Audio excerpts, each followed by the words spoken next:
Hello there, welcome to another YouTube video, and today we're doing something a little bit different. See, today I have for you a video about tips for RPing on DRO, because I felt that after meeting some newer people that they needed a bit more like guidance per se, because a lot of them didn't know how things worked and were very nervous about things. So this is going to be part of a series I'm going to do on DRO related matters, and this video is going to be 10 DRO tips for how to survive an RP. Your first RP, your next RP, your 1000th RP. These tips are always at least somewhat help you, at least I feel. But they've helped me. I've had to learn a lot of these things the hard way. Oh, the hard way. Regardless, I might as well share the tips now. So, and keep in mind that you might see me stuttering and stuff because I'm actually playing the game while I do it. It's just something, anything in the background. I don't really care.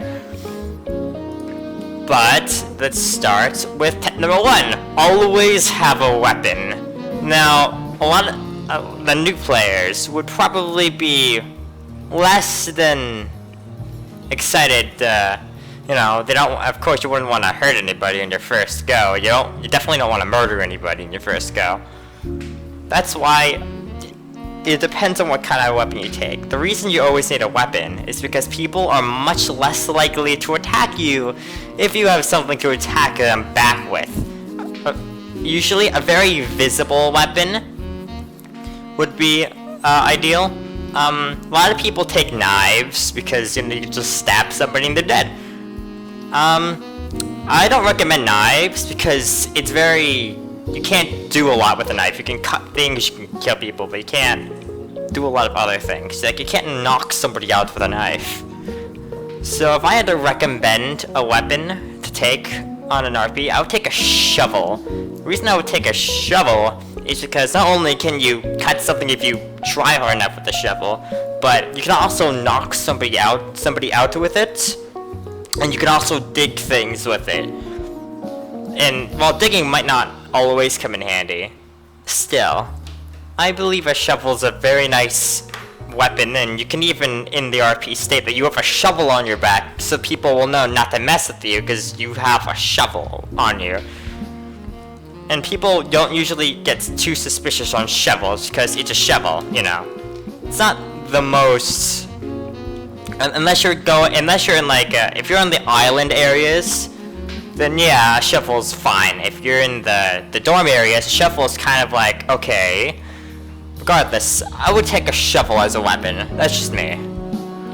But the importance is having a weapon. Because not having a weapon is a bad plan. You gotta be able to defend yourself.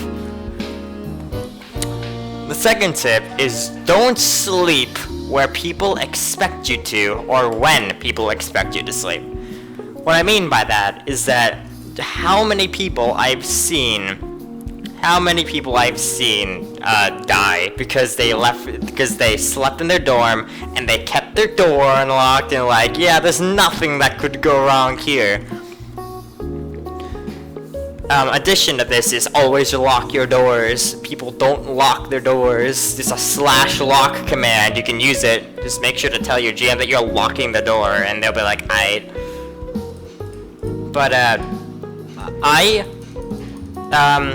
if you really want to survive, like, really badly, then I would recommend sleeping in, after chapter 1, of course. If it's a one-off, then it doesn't matter. But if it's a multi-week, sleep in the dead people's dorms.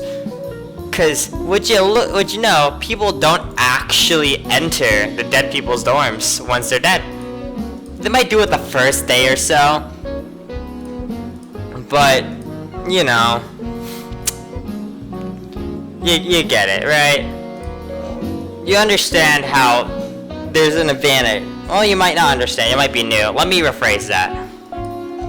The reason it's good to sleep in other people's dorms is because you can hide things in other people's dorms, and they'll be like, I see, and they won't actually do the losing my words a little bit, because I have never done a video like this before. But you don't sleep where they expect you to, because you can hide things in other people's dorms, and more importantly, a lot of murders happen in the dorms. They'll be like, alright, let's get the guy, let's find somebody whose dorm is unlocked, sneak in, kill him. That's like the most basic plan I could even think of. Just walk into their dorm and stab them when they're sleeping. That's what people do in a lot of one-offs. Very simplistic in nature. Because of that simplicity, you gotta make sure that you sleep in dorms that nobody's occupying. Because on the docks there'll be a list of who has what dorm. Just sleep in the dead people's dorms and nobody will be able to touch you when you're sleeping, because they won't expect you to be sleeping and not your dorm.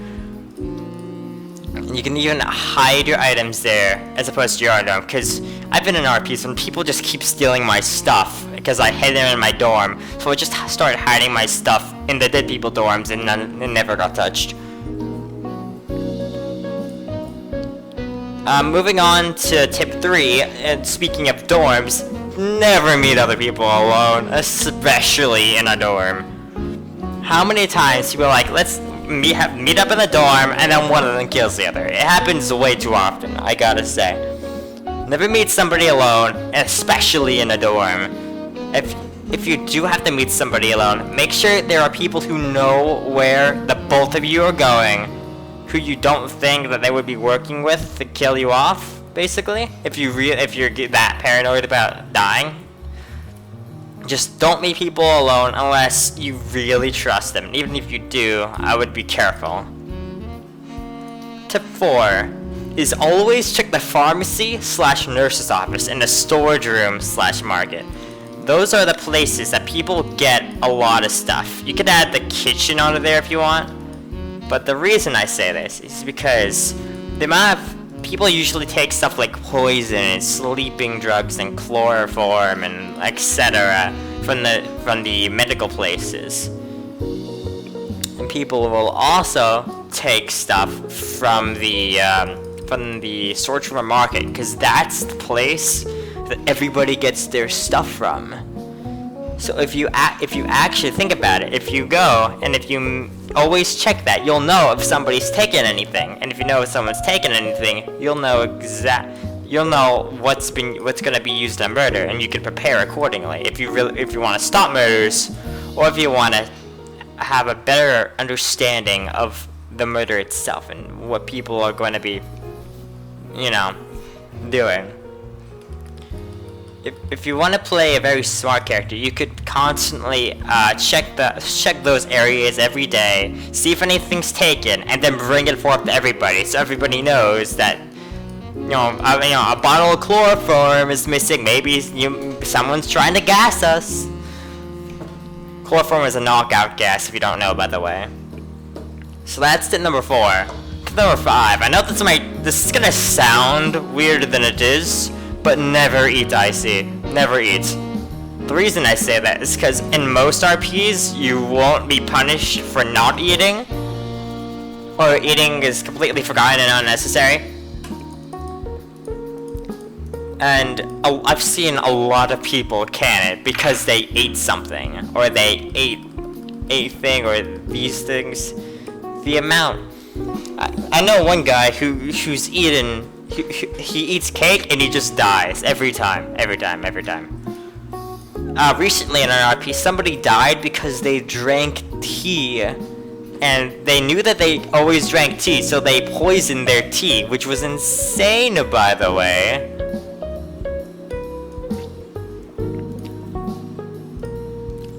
So yeah, don't eat. If it's a requirement in the RP to eat, which some do that. If you absolutely have to eat, then I have a way of make sure you don't have to eat from the same place everybody else does.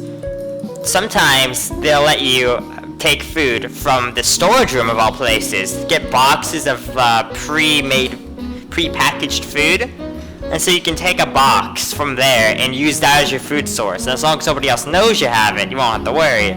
You can also just switch boxes every so often, and then nobody can poison you. Or people will figure out that you do in fact do that, and they will poison you through that. But you can't win them all. So yeah, don't eat IC if it's not absolutely required. I know in a lot of one-offs, people would do that. And just like, welp. So next up is tip number 6. Always carry a gas mask. Now, the reason I say this is because there have been a lot of people, and I mean a lot of people, who have used knockout gas or poisonous gas to kill people before. It happens a lot. Knockout gas is like one of those things that happens a lot, but a way to get around it and circumvent it is, well, gas mask. You'll even be able to use chloroform yourself to knock other people out if you have a gas mask. It's one of those things that is just good. It's just generally good to have a gas mask. It might not save you every RP, but there will be a day when someone tries to gas you, and when it happens, and if you have a gas mask on you, it will probably save your life. Because they probably expected you to go out with the gas. But in this case, you didn't get out. You didn't get cut by the gas because you had a gas mask and you got to live. And then they would either try to attack you anyway, or just run away because their plan failed because they can't gas you.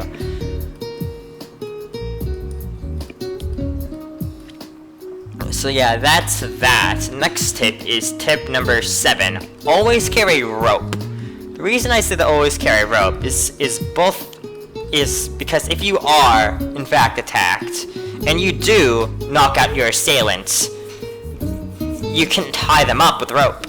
You can do a lot of things with rope. I can't even tell you all the things you can do with rope. There's so many things you can do with rope, I can't even list them all. That's just how much you can do with rope. You can do an insane amount of stuff with it. You can tie stuff, you can create like traps, you can do X, you can do Y, you can do Z, you can do basically anything. And on the subject of ropes, as a quick other hint, I guess you kinda as an 11th tip, never open a door first when you know a murder's occurring. There's a little thing called an Itsuki trap, and it's when you make somebody else the killer by making them open a door that leads to somebody dying, so like a domino effect. You don't open doors. It's just as simple as that. Don't open any door you are any ground suspicious of, unless you're trying to find plot stuff. But if it's like a player's dorm, or like it's obvious a murder's occurring and somebody wants you to open the door, don't open the door. Just don't open the door. It's that simple. Next up is tip number 8. Try and stay in public places that a lot of people go to. The reason I say that is because most people won't try to kill in public places, like the beach, the hotel exterior, the dorm hallway, the dining hall. Committing a murder there is extremely difficult.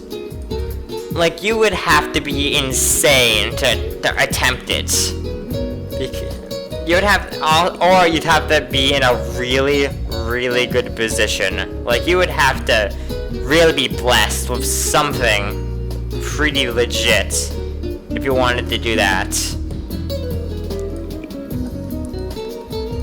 So yeah.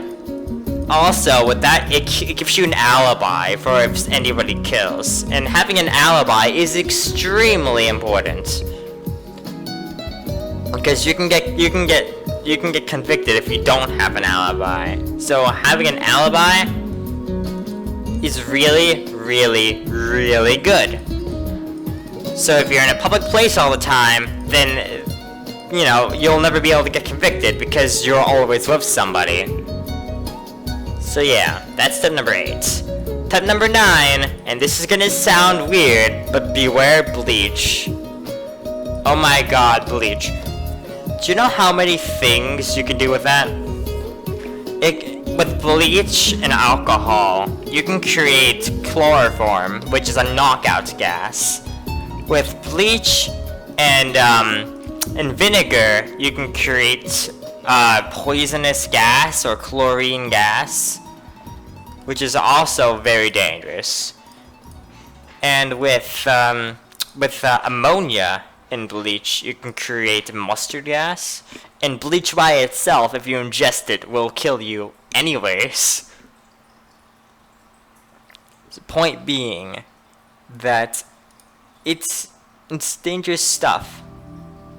It's really dangerous stuff. So yeah. Yeah, beware bleach. One thing you can do that will really always trip people up is usually if people are trying to do a plan that involves knockout gas, they'll go to the pharmacy to find stuff. And if they can't get stuff from there, then the next thing they'll do is grab bleach. A lot of people can use bleach as a method of murder. So always make sure you understand the properties of bleach, because if you don't, you'll probably regret it. So yeah, beware bleach. And finally, tip number 10. Tip number 10 is to keep calm and collected when crisis strikes, and don't think you can get away with it not happening. It will happen. The reason I say that is because when in these things, you wouldn't even believe how insane things get at times. Like, sometimes people will start panicking and running around and doing X, doing Y, doing Z, and you won't be able to keep track of what everybody is doing and where everybody is going.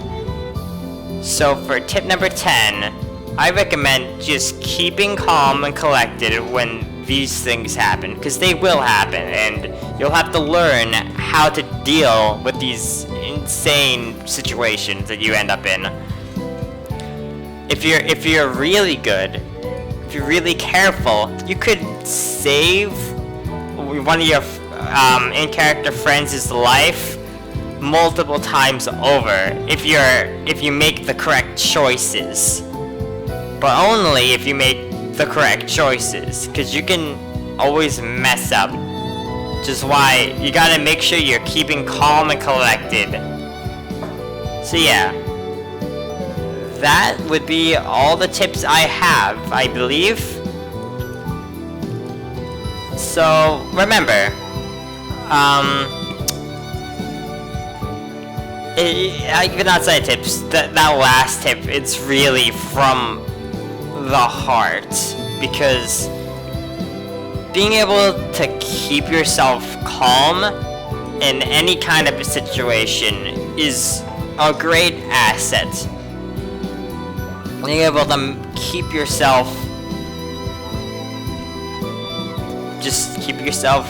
sane and keep yourself not freaking out at everything that happens, because very bad situations occur all the time. Things that might, okay, it's only, we all know it's only a game, but sometimes things get more serious than that, because people are like, they get attached attached. I get attached. We all get attached to our characters, to the things that we've been doing. And we all get overwhelmed at times. And don't want to see ourselves lose, see everybody else lose in a lot of situations. So yeah, that would have to be my tip. My greatest tip is to just be careful.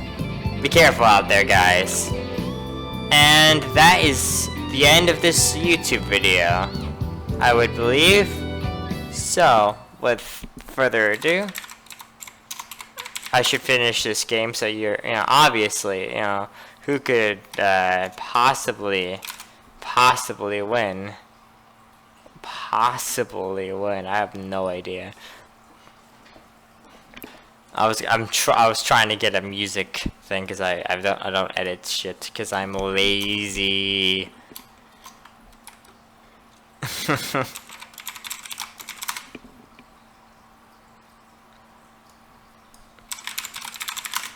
Yeah, I suck. I know. That's not it. God dang it. I am horrible. There we go. I got it. Alright, I'm not a complete idiot. Very cool on my end, isn't it? To stutter and script my own video. I should probably just keep music like tabbed out. I should probably just edit music in, but I'm too lazy for that, so I don't do that. Yeah, so that would be the end of this video, I believe.